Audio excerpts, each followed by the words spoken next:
Public school annual function के अंदर उपस्थित सीईओ अजय गुप्ता जी, शर्मा साहब वाइस प्रेसिडेंट, एमडी पूनिया साहब, प्रेम पूनिया जी, रचना जी, अरसुख जी, राठी जी, सम्मानित मंच, उपस्थित हमारे शहर के प्रबुद्धजन और यहाँ पेरेंट्स जिनके बच्चे यहाँ पढ़ रहे हैं। और मैं, क्योंकि मेरे बच्चे शुरू से बचपन और एकेडमिक हाइट्स के अंदर पढ़ रहे हैं दोनों बच्चे, तो दोनों हिसाब से भी मैं आया था। और बच्चों ने स्पेशल रूप से मुझे कहा कि पापा सारे कार्यक्रम छोड़ के हमारी परफॉर्मेंस देखना, आपको आज आपको आना ही पड़ेगा। और इनसे सबसे पूनिया जी और इनसे पारिवारिक रिश्ता भी है मेरा, और मुझे इस बात की खुशी है कितनी अच्छी परफॉर्मेंस बच्चों ने दी। ऐसा लग रहा है जैसे राजधानी के अंदर हम बैठे हैं, जयपुर के अंदर, दिल्ली के अंदर बहुत ही भव्य शानदार कार्यक्रम का आयोजन किया। मैं पूरे ग्रुप को मेरी ओर से बधाई देता हूं। और पिछले 7-8 साल के अंदर जिस तरह की उन्नति पूनिया जी, रचना जी, सबके प्रयास से, और यहाँ का जो स्टाफ है, यहाँ के जो टीचर है, यहाँ बच्चों को लगता ही नहीं कि उनका बचपन किस तरह गुजर के आगे बढ़ रहा है। स्कूल के अंदर ऐसा बच्चों को लगता है, जब बच्चों को पूछते हैं कि स्कूल के अंदर तुम्हें कैसा लगा, तो बच्चे कहते हैं कि हमें घर जैसा ही लगता है। और उनको अपने बच्चों की तरह ही यहाँ ध्यान रखा जाता है। दुर्भाग्य से नागौर हमारा शिक्षा के अंदर बहुत पीछे था। आज हम दूसरे जिलों में जाते हैं, मैं गुप्ता जी को कह रहा था, सोनीपत के अंदर ही यूनिवर्सिटी चला रहे हैं। हरियाणा, दिल्ली, यूपी और शेखावाटी का इलाका देखें तो हम शिक्षा के अंदर बहुत पीछे हैं। और कारण क्या थे उनके अंदर मैं नहीं जाना चाहता, लेकिन ये आप सबने अपनी मेहनत से, ताकत से हमारे बच्चों का भविष्य सुधरे कैसे, ये सब आपने अपनी मेहनत से ही बनाया। कि किसी की मेहरबानी नहीं थी। अगर नेताओं की मेहरबानी होती तो 50 साल पहले शिक्षा की क्रांति नागौर के अंदर आती। और आज हमारे बच्चे जो आज पिछले 15 साल से, 10 साल से एजुकेशन के अंदर, दूसरी एग्जाम के अंदर, बोर्ड की चाहे मेरिट हो, दूसरी जगह नागौर मारवाड़ के बच्चे, बच्चियां हर जगह, खेलों की हम बात करें, बिना संसाधन के, बिना साधन के, बिना सरकारी सुविधाओं के, जिस तरह हमारे बच्चे हौसले के साथ, जोश के साथ आगे बढ़ रहे हैं। निश्चित रूप से आने वाला समय हमारा है, हमें एकजुट होकर आगे बढ़ना है। मैं इस कार्यक्रम की सफलता के साथ साथ जितने पेरेंट्स यहाँ बैठे हैं इनको भी विशेष रूप से कहूंगा कि हमें पूरा ध्यान रखना है, बच्चों का पढ़ाई का पूरा ध्यान रखना है। बच्चों को विशेष रूप से एक संदेश राजस्थान के नौजवानों का भी उनको देना चाहूंगा कि उन्हें हताश नहीं होना है। आजकल मैं देखता हूं एक एग्जाम के अंदर फेल हो जाते हैं बच्चे, हताश हो जाते हैं, दूसरा रास्ता अख्तियार कर लेते हैं। नौकरी सब कुछ नहीं होती, नौकरी लगना ही सब कुछ है। बिना नौकरी के भी बहुत कुछ कर सकते हैं। आज हमारे इंडिया के ऐसे बच्चे जो अमेरिका, इंग्लैंड, दूसरी जगह जाते हैं और उनके पैकेज देखिए आप, आईटी सेक्टर के अंदर, दूसरे सेक्टर के अंदर किस तरह सरकारी नौकरियां छोड़ के भी हिंदुस्तान का नाम रोशन कर रहे हैं। और दूसरे देशों के अंदर भी कई यूनिवर्सिटी कॉलेज के अंदर आप पढ़ते होंगे कि हमारे बच्चे वहां स्टूडेंट यूनियन के चुनाव भी जीत रहे हैं, नॉमिनेट हो रहे हैं। इंडिया वर्ल्ड में बहुत बड़ी दाद जमा चुका है, आने वाला समय हमारा है। हाँ, मैं ये कह सकता हूं कि नागौर पहले पीछे रह गया, लेकिन अब नागौर पीछे नहीं रहेगा, राजस्थान पीछे नहीं रहेगा। गुप्ता जी से मैं यही बात कर रहा था कि गुप्ता जी, पहले हो सकता है आपके हरियाणा, उत्तर प्रदेश के नेताओं का डंका दिल्ली में बजता होगा, लेकिन अब हमारा डंका भी देश के अंदर बजेगा। इन्होंने मान ली ये बात, और आप सही कह रहे हैं। अब देश का नौजवान राजस्थान के नौजवानों की ओर देख रहा है और राजस्थान के नौजवान एक क्रांति कि अग्रदूत के रूप में, चाहे अग्निपथ की योजना हो, चाहे किसान का मामला हो, हर जगह मजबूती से अपनी भूमिका निभा रहे हैं। मैं धन्यवाद दूंगा राजस्थान के नौजवानों का कि राजस्थान को बदलने के लिए वो हर परिस्थिति के अंदर आगे। जिस जगह मैं आज खड़ा हूं, ये वो जगह जहां अंग्रेजों के शोषण के बाद जागीरदारों ने यहाँ लोगों का शोषण किया। अकाल का साया, हर समय अकाल पड़ जाता था। हम बचपन में थे, हमने वो समय भी देखा जब लगातार 2 अकाल पड़ने के बाद लोग अपने बच्चों को लेकर मालवा जाते थे, मध्य प्रदेश चले जाते थे। यहाँ खाने कमाने का साधन नहीं था। कौन जिम्मेदार था उन चीजों के लिए? लेकिन फिर भी हमने हिम्मत नहीं हारी। अकाल का साया, नेताओं का धोखा, फिर भी नागौर के लोग आगे बढ़ते रहे, राजस्थान के लोग आगे बढ़ते रहे।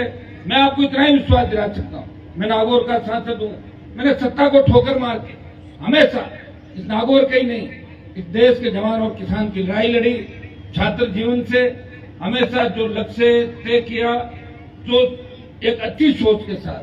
आज भी अगर आप मुझे देखेंगे तो जब मेरे से मिलोगे तो आपको नहीं लगेगा किसी नेता से मिल रहे हैं, आपको लगेगा हम हमारे भाई से मिल रहे हैं, हम हमारे परिवार के एक सदस्य से मिल रहे हैं। ये हमेशा 24 घंटे आपके बीच रहता हूं, पूरा समय। शायद मैं अभी 1992 93 से लगातार संघर्ष में समय बीता और हमेशा पब्लिक के बीच रह के संघर्ष करना ही मैंने अपना धर्म समझा और सर्व समाज को साथ लेकर मैं हमेशा चला। तो उसी का परिणाम है। अभी गुप्ता जी मुझे कह रहे थे कि यहाँ पार्टियों की क्या स्थिति है, तो मैंने कहा राजस्थान में अब की बार अलग स्थिति होगी। तो मैंने इनको पूरी बात बताई, इनकी बात समझ में भी आ गई थी। पहली बार राजस्थान के अंदर एक नई पार्टी जो किसानों की उम्मीद है, जवानों की उम्मीद है, जवानों के संघर्ष का परिणाम है। पहली बार 23 के चुनाव के अंदर राजस्थान एक नई लड़ाई लड़ेगा और पूरा देश इस राजस्थान के संघर्ष को देखेगा, राजस्थान के जवान के संघर्ष को देखेगा। मैं तो आपको इतना ही विश्वास दिलाता हूं कि मैं दिल्ली में सांसद हूं, सत्ता मैंने हमेशा छोड़ी। दिल्ली में सत्ता छोड़ी जब देश का किसान तकलीफ में था, और राजस्थान की सत्ता को हमेशा छोड़ता रहा। लोग तो सत्ता के पीछे भागते हैं। अभी आप जो महाभारत का बच्चों ने जो वर्णन किया, श्री राम का वर्णन किया, जिस तरह श्री राम अपनी बात की खातिर चले गए थे, मैं भी इस कलयुग के अंदर पूरा प्रयास कर रहा हूं कि राजनीति के अंदर भी पारदर्शिता और ईमानदारी के साथ नेताओं का विश्वास कैसे बने। किस तरह लोगों का जो भरोसा नेताओं पर उठ गया, ब्यूरोक्रेसी पर उठ गया, और हर तरफ एक ही बात है कि कुछ नहीं होगा। आज देखिए तो पेपर लीक की घटनाएं हो रही है, जिस तरह अपराध सर चढ़ के बोल रहा है। आप देखिए कल मुख्यमंत्री बजट पढ़ रहे थे, दूसरे पढ़ने डाल दी उनकी अटैची के अंदर। इतना बड़ा दुर्भाग्य होगा देश के अंदर कि सीएम के आसपास के लोग अगर दूसरा कागज पकड़ा दे, इससे बड़ा दुर्भाग्य नहीं हो सकता। विपक्ष हंस रहा है, सड़कों में विपक्ष नहीं लड़ रहा है। वो तो कह रहा है हमें राज हमारा बना दो, 150 सीट दे दो ताकि 5 साल हम शोषण कर लें। और इन्होंने किया, मिला जुली का खेल स्टेट के अंदर चल रहा। हमें इन सब बातों को सोचना होगा, समझना होगा। लोग यहाँ क्या करते हैं, लोगों को जो वोट डालने जाते हैं तो चिन्ह दिखाई देता है, कमल का फूल और हाथ। टोल नाके में निकलेंगे जरूर कहेंगे कि टोल क्यों लग रहा है, कि बिजली व्यवस्था ठीक क्यों नहीं हो रही है, खाने में चोरी क्यों हो रही है, बदमाशी क्यों हो रही है। वो वोट से रुकेगी। वोट डाल रहे हो 70 साल से दोनों पार्टियों को, एक बार ठीक कर दो, सिस्टम ठीक हो जाएगा। जहां भी साउथ से लेकर नॉर्थ ईस्ट के अंदर क्षेत्रीय पार्टियां बनी है, आप देखिए। मैं ये तो नहीं कहता कि राम राज्य के समय भी, अभी आपने वर्णन देखा होगा कि रावण राम के समय भी था, लेकिन रावण का अंत हुआ। मैं इतना ही कह सकता हूं कि अगर अब की बार आपने राजस्थान के अंदर मेरा साथ दिया, वो दिन दूर नहीं जब आपके सपनों का राजस्थान होगा। हमारी बहन बेटियां रात को 12 बजे भी सड़क पर निकले, मजा ले, कोई सामने देख ले, तो इस तरह विचरण करेगी जैसे घर के आंगन के अंदर जाती है। इतना विश्वास मैं आपको दिला सकता हूँ। नागौर का सांसद होने के नाते पूरा प्रयास मैंने किया और भी प्रयास करूंगा। यहाँ मैं इस सरकार से लड़ रहा हूँ और कोटपुतली से आगे जाता हूँ तो दिल्ली की सरकार से लड़ रहा हूँ, लड़ाई भी लड़ रहा हूँ, विकास के काम भी करा रहा हूँ। आप रोज देखते हैं। और विकास के काम के साथ साथ मुझे खुशी है, जो मैं गांव में कहीं जाता हूँ, एक जमाना था कि नेता एक ही भाषण देता था, दूसरा आदमी माइक पकड़ के नहीं जानता था, बोलता नहीं था, बैठ जाते थे, बोलने का नंबर आता छुप जाते थे। और अब एक जमाना यह आ गया कि आधा आधा घंटे तक लड़के नंबर ही नहीं आने देते, भाषण पे भाषण अच्छा स्पीच देते हैं। आप देखिए, ये लोगों को लड़ना सिखाया, लोगों को सेकंड पंक्ति के नेता तैयार किए। हमारे पहले एक ही पंक्ति होती थी, खुद की पंक्ति होती थी, और लोगों के हुक्का भरते थे और चिलम भरने का काम करते थे। तो मुख्यमंत्री खुद बने, उन्हें सेकंड पीढ़ी तैयार की। हम खुद भी रेडी हैं और सेकंड पीढ़ी भी रेडी। ऐसा नहीं है, खालीपन नहीं रहेगा राजस्थान की राजनीति के अंदर, इतना भरोसा हम दिला सकते हैं। और एक ही कौम के नेता तैयार नहीं किए, हर जाति के नेता तैयार किए सेकंड पंक्ति के। तो राजस्थान बहुत बड़ा है, कई लोगों को राजस्थान के बारे में पता ही नहीं। कहाँ डूंगरपुर है, कहाँ धौलपुर है, कहाँ चंबल है, कहाँ जैसलमेर है, कहाँ गंगानगर का अंतिम जो आपका ये पाकिस्तान का बॉर्डर है। लेकिन जो लोग घूमे इस राजस्थान को, निश्चित रूप से अब की बार बड़ा बदलाव राजस्थान के अंदर होगा। यहाँ मैं लंबी चौड़ी पॉलिटिकल बात नहीं करके इतना ही संदेश बच्चों को दूंगा, आप लोग पढ़े। नागौर में विकास की कमी नहीं रहेगी। इस संस्था को भी मैं आपको विश्वास दिलाता हूँ कि मेरे जो भी काम हुआ परिवार की तरह, क्योंकि मेरे बच्चे यहाँ पढ़ रहे हैं, तो निश्चित रूप से आप लोगों से मेरा बड़ा जुड़ाव है। पहले इस स्कूल में मैं पहली बार आया हूँ, बचपन स्कूल में तो बच्चों को लेने कई बार मैं जाता भी था, और आप सबके बीच आके, और ज्यादातर जो सामने बैठे हैं मेरे परिवार की तरह लोग हैं, उनको करीब लोगों को व्यक्तिगत भी मैं जानता हूँ। मुझे आज यहाँ आके ऐसा लग रहा है जैसे मैं मेरे परिवार के बीच खड़ा हूँ, घर के बीच खड़ा हूँ, आप सबके बीच मेरी बात कर रहा हूँ। इतना ही विश्वास दिलाता हूँ कि नागौर को शिक्षा के क्षेत्र में आगे लेके चलेंगे, विकास के पथ पे आगे लेके चलेंगे। नागौर शहर जहाँ मैं खड़ा हूँ, शायद राजस्थान का पहला नागौर शहर होगा जहाँ दिल्ली सरकार का 60 करोड़ रुपया बल्लभ चौराहे से लेके महाराष्ट्र तक 4 लेन आपके अच्छा बन रहा है। इसके टेंडर भी हो गए, काम चालू हो जाएगा। भोगलाव से लेके आपका यहाँ जो बीकानेर फाटक है, और उसके साथ साथ 4-5 स्वीकृतियां और करवाई है। महाराष्ट्र फाटक से हमारा जो चिमरानी की तरफ जाते हैं, इसको भी अच्छा हमारा रोड, ये पुराना बाईपास से लेके कच्ची मंडी तक। मैं प्रयास करूंगा कि जब 2024 का चुनाव आए, पता नहीं चुनाव लड़े नहीं लड़े, लेकिन मेरे सांसद रहते हुए नागौर शहर एक स्मार्ट सिटी के रूप में जो सपना आप सबका है, मेरा पूरा प्रयास रहेगा, आप निश्चित रहें। और 3-4 केंद्रीय विद्यालय और खुल जाते अभी तक, लेकिन पॉलिटिक्स से आप जानते हो, सरकार के साथ रहो काम हो जाते हैं, खिलाफ रहो काम नहीं होते। हमारे मन में तो ऐसा नहीं रहता, लेकिन जितने बड़े लोग होते हैं उनके मन में कहीं कहीं ऐसी बातें होती है। लेकिन मैं विश्वास दिलाता हूँ कि जो काम मैंने हाथ में लिया है वो काम पूरे होंगे। नागौर को विकास के मामले में पीछे देखने की आवश्यकता नहीं होगी। अब आपको ये नहीं सोचना होगा कि उस जगह में काम हो रहा है या नहीं हो रहा है, दूसरे जिलों से नागौर आगे मिलेगा, इतना विश्वास मैं आपको दिलाता हूँ। दिल्ली की योजनाएं इस नागौर पे आपको हर जगह दिखाई देगी, चाहे किसी भी क्षेत्र का काम हो वो नागौर के अंदर आपको नजर आएगा। आपके राजस्थान के 5 मंत्री भी है, उनके इलाके भी देख लें, नागौर को भी देख लें। मेरे हिसाब से मंत्रियों के इलाकों से नागौर कहीं कम नजर नहीं आएगा। स्टेट गवर्नमेंट के अंदर आप देख लें, कल का बजट ही देख लें, हमारे नागौर क्यों कर मेड़ता, चाहे जहां हमारे इलाके जहां विधायक प्रयास करें ठीक है, जहां नहीं है फिर भी राजस्थान की सरकार ने ध्यान रखा, उनको पता है, अगर इनका ध्यान नहीं रखा तो सरकार को ठीक कर देंगे। इसलिए डर के मारे राजस्थान की सरकार भी काम कर रही है, ध्यान रख रही है। और दिल्ली वाले भी कितने दिन भागेंगे, चुनाव तो फिर आएंगे, तो चुनाव आएंगे तो नेताओं को डर लगता है कि जब डर लगेगा काम होगा, और डराने का काम मैं करूंगा। आप मेरा साथ देना, मैं नागौर और राजस्थान को आगे लेके चलूंगा। आपके सपनों का राजस्थान बनाएंगे जहां बच्चों का भविष्य सुरक्षित हो, डिग्री से पहले रोजगार की गारंटी हो, किसी किसान को आत्महत्या नहीं करनी पड़े कर्जे के बोझ के तले, किसी जवान के हाथ में बंदूक नहीं हो। ये मेरा प्रयास रहेगा कि बेरोजगार से तंग आके किसान का बेटा गलत दिशा में नहीं जाए, हमारी बहन बेटियां सुरक्षित रहे, विकास हो, भ्रष्टाचार का खात्मा हो और हमारे सपनों का राजस्थान हो। इतना ही विश्वास मैं आपको दिलाता हूँ कि जिन मुद्दों को लेकर आरएसपी का गठन हुआ है, हम वो सारी बातें पूरी भी करेंगे, प्रयास भी करेंगे सरकार बनने से पहले भी, और जो बाकी बातें होगी वो तो आगे आप चुनाव के समय देखोगे कौन सी पार्टी का कौन सा घोषणा पत्र होता है, क्या होता है। मुझे तो आपने हमेशा देखा, लड़ते हुए देखा, सड़क पे भी देखा।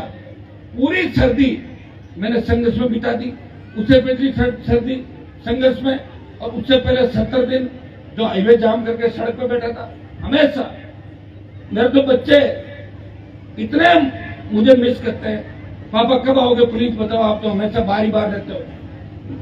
फिर भी धन्यवाद उनको, आज तो उन्होंने जिद की कि पापा आना ही, अभी कहना आधा घंटा लेट हो गया, तो कोई नहीं, आज तो मैनेज कर लो तुम लोग। मैं दिल्ली से पार्लियामेंट छोड़ गया हूँ, कल मुझे वापस जाना है, परसों पार्लियामेंट है, लेकिन बच्चों की जिद थी और सबको पता है कि बच्चों की बात मैं बहुत ज्यादा मानता हूँ, मेरे बच्चों की भी मानता हूँ और दूसरे बच्चे भी जो प्रदेश देश के अंदर, आप देखते होंगे कि हमेशा मैं चलता हूँ तो कोई न कोई बच्चा मेरी गोद में होता है। बच्चों को मैं बहुत ज्यादा प्यार करता हूँ। कॉलेज यूनिवर्सिटी की राजनीति से निकला हूँ तो हमेशा छात्रों का, नौजवानों का मेरे साथ रहा और उसी का परिणाम है क्या जगमान बेनीवाल के विचार राजस्थान के अंदर चल रहे हैं। हर व्यक्ति अपने आइकन के रूप में, नौजवान, किसान दूसरे प्रदेशों के अंदर भी जाएंगे, एक बात कहेंगे कि मजबूत लड़ाका नागौर का सांसद तो देश के किसान और जवान की लड़ाई लड़ रहा है, देश में भ्रष्टाचार और अपराधियों के खिलाफ लड़ाई लड़ रहा है और इसमें हमें खुशी भी मिलती है। आप सबको इस अच्छे कार्यक्रम के लिए बहुत बहुत पूरे ग्रुप को बधाई। मैं हमेशा आपके साथ हूँ, अच्छा काम आप करते हैं। पुण्या जी, जब मेरे लायक जो भी सेवा सांसद के तौर पर आप जो भी मुझे बताएंगे मैं तैयार मिलूंगा आपके लिए। और आप गुप्ता जी, अच्छा काम आप कर रहे हैं, यूनिवर्सिटी भी आपने कहा जगह यूनिवर्सिटी खोल रहे हैं, बहुत बड़ी बचपन की और एकेडमिक IT स्कूल की जो शाखाएं आपके देश के अंदर है अच्छी चल रही, निश्चित रूप से आप भी बधाई के पात्र हैं। और जो आप यात्रा निकालने जा रहे हैं उसके लिए मेरी ओर से मैं शुभकामनाएं प्रेषित करता हूं कि आप यात्रा के माध्यम से देश के अंदर एक नया संदेश दे और एक दूसरे की मदद देश के लोग कैसे करें। सबसे बड़ी बात यह है, यह दुर्भाग्य इस बात का, जो आगे बढ़ जाता है ना वो पीछे वाले को भूल जाता है। अब ये सही है कि महानगरों में फ्लैट सिस्टम में ज्यादातर, वहां फ्लैट वाले को पता नहीं कि चौथे माले पे जो रह रहा है वो पांचवें माले पे कौन है, सामने कौन है, ध्यान नहीं रखते। इतनी बिजी लाइफ है। अब हमारे भी इतना स्वार्थ हावी हो गया, लोग ध्यान नहीं देते। मुझे क्या मतलब, मेरा काम निकल रहा है। हमें यह संदेश देना है कि काम नहीं निकल रहा है, हमें काम में आना है। किसी के अपने मोहल्ले में अगर पड़ोसी की मदद अपन नहीं करेंगे तो कैसे समाज की कर पाएंगे, कैसे संस्कृति को बचा पाएंगे। इसलिए स्वार्थ की भावनाओं को त्याग के हमें आम आदमी, गरीब आदमी की चिंता करनी है और जो पीछे से हम उठे उस बात का विशेष रूप से ध्यान रखना है। ऐसा नहीं है कि चकाचौंध के अंदर जाके भूल जाए कि हम कल क्या थे, भूले जाने इसलिए तकलीफ के अंदर है। अगर याद आ गया तो सत्ता आपके दरवाजे पर होगी, इस बात का भी सबको ध्यान रखना है।